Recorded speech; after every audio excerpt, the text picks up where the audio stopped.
stopping the run. And they come out the gate with one of the most difficult teams to try to show your new piece against in bringing in Kenny Clark. Listen, this is going to be a challenge. Even when you're good against the run, the Philadelphia Eagles had success against multiple teams last year. But the question is going to, and everybody's going to be paying attention to what are you going to do on third down situations? Are you going to be able to generate pass rush? Are you going to affect the quarterback? Can you find somebody to run down Jalen Hurts when he starts to take off in the pocket?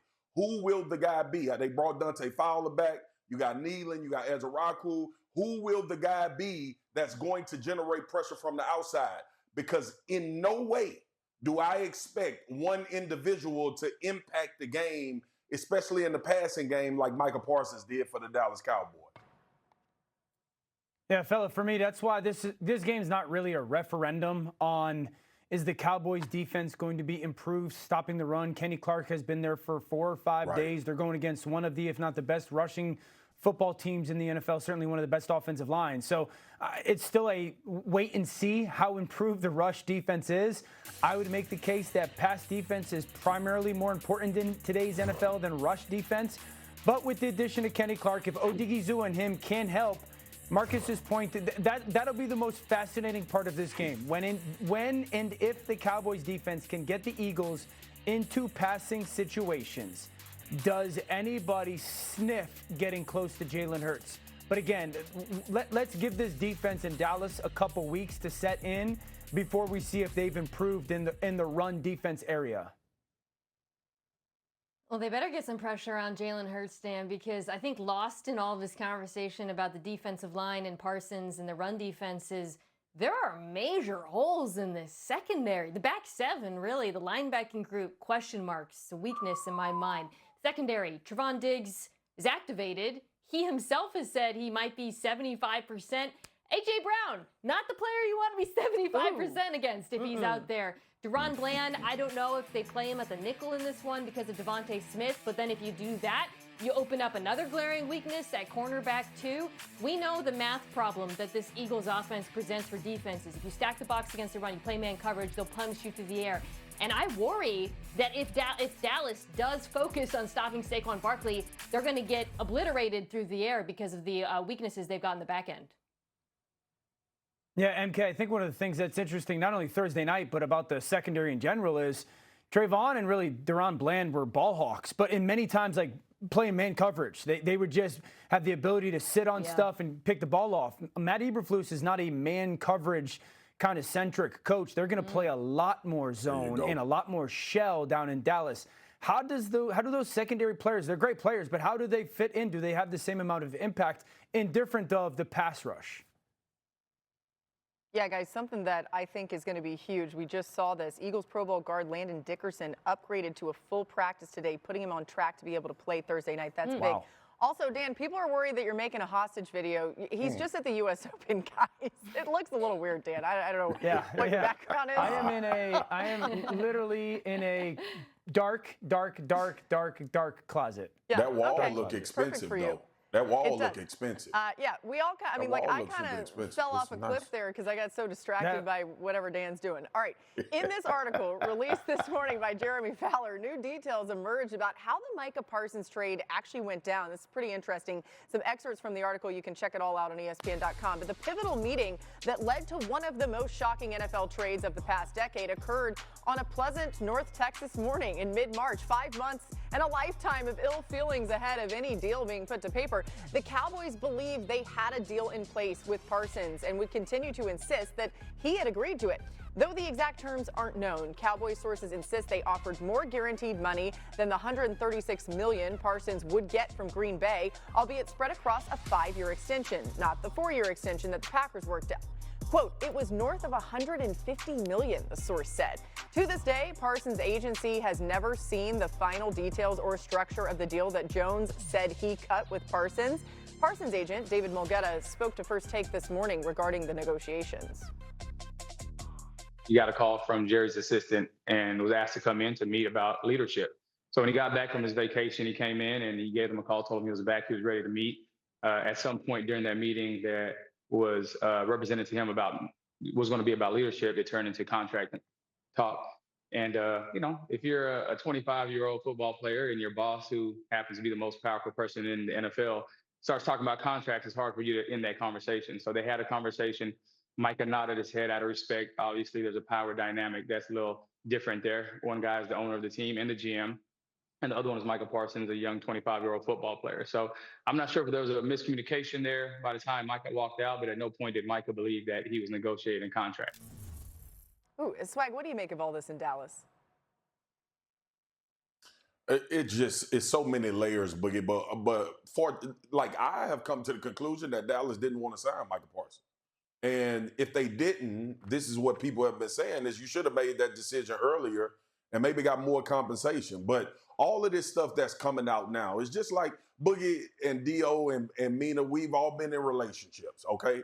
The lady looks phenomenal and she cooks phenomenal. She does great things when you're in a relationship. The man look good. He smell good. He the best boyfriend ever. And then when you break up, ain't none of them worth crap. And somebody lying, right? That's always the case. So again, you think about all of the layers that have come across with this story. The bottom line is one of the best pass rushers in the NFL in their prime didn't get a contract extension from a team that he was the face of defensively. Ended up on a team in the NFC that you potentially have to meet in the playoffs if Dallas gets there. I expect Green Bay to get there. And now you had this whole thing with Jerry and David Mulligetta and not having conversations, talk to my agent, all of the bad blood and the personal stuff.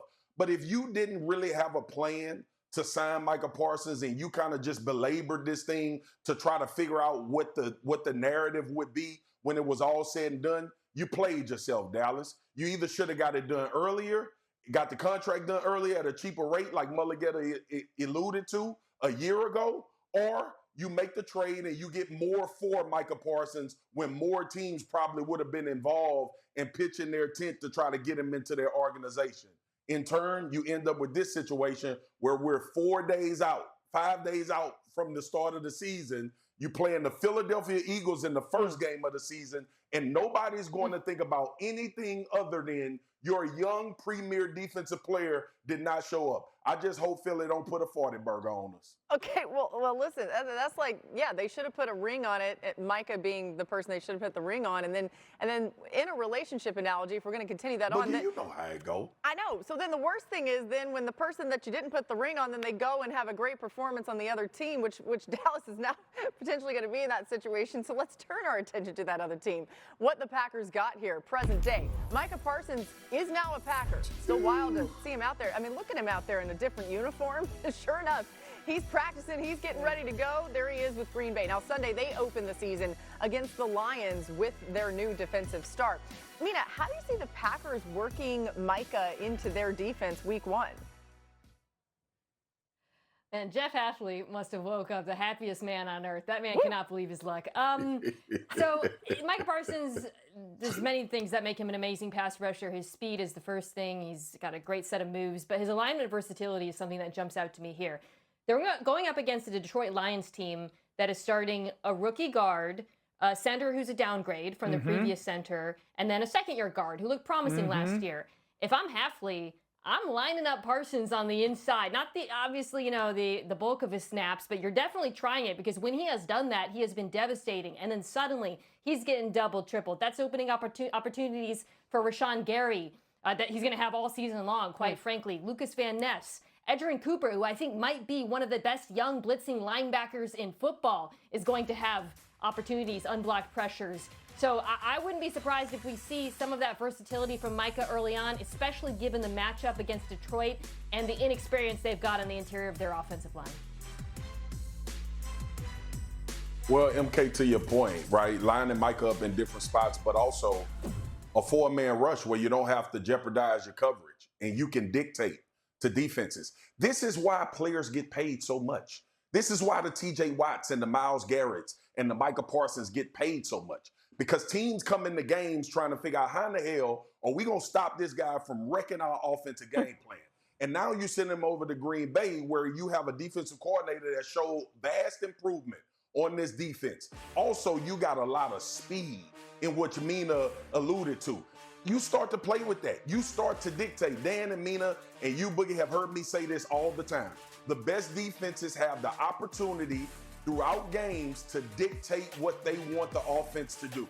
And when you sign a guy like this that's opposite of Rashawn Gary, who, by the way, ain't just some sliced bread, he's one of the best rushers in the NFL as well. When you have both of those guys that you have to game plan for and stop from wrecking your game, now your defensive coordinator can be in a position to force the action as opposed to sit back and wait and catch. And a four-man rush in the NFL is as premium as, guess what? Stopping the run. By the way, Marcus, this wall behind me is about as real as the color of your beard, fella. So just to clear up the background. But this is all in relation natural. to Micah. Nah. Yours looking good. Yeah. Keep dreaming. Keep dreaming. That thing is painted on. You ain't never seen this in beard relation change to colors. Micah We've been together 10 years. The Packers. One, the pressure goes directly now to Devontae Wyatt and Karl Brooks, because the same situation that many have kind of aligned Dallas with is like, are you going to stop the run to actually have opportunities to rush the passer?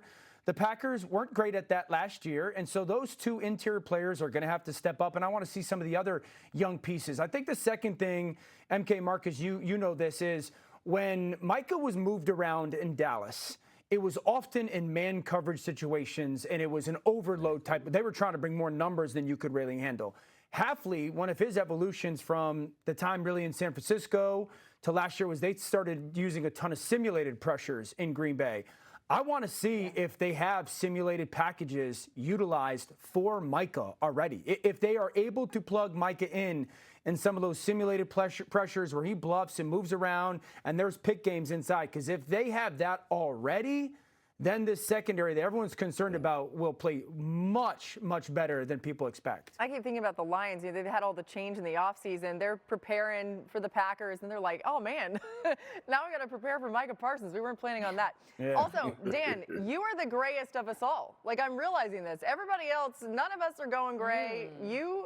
I think you're leading the charge there. I'm from Louisiana, Dan. Yeah. Wow. I'm from Louisiana. Wow. This is how it goes. I'm probably the youngest of us all, too. No, I'm the youngest. That's it? It's just 36. a Louisiana thing? All right, we're just getting started on NFL Live. The Chiefs and Chargers take center stage in Brazil this Friday. There is